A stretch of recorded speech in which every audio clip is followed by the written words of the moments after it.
কদম ফুল নিয়ে বিশেষ কিছু কথা বলবো আপনাদের সাথে।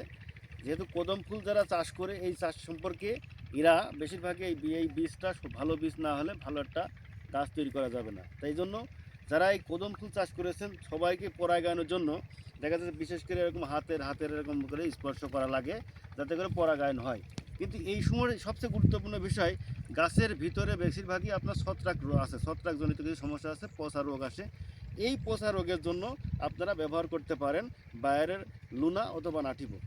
যদি না ব্যবহার করেন, না এখন যে স্টেজটা আছে এই স্টেজের সাথে নাটিবোর সাথে ডাইথেনিয়াম 45 অ্যাডজাস্ট করে স্প্রে করবেন এবং পরবর্তী দ্বিতীয় ডোজে তখন লুনা স্প্রে করে দেবেন।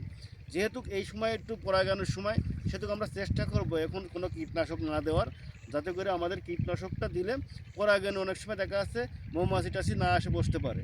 এই জন্য আমরা শুধু ছত্রাকটা আবার ঠেকাবো।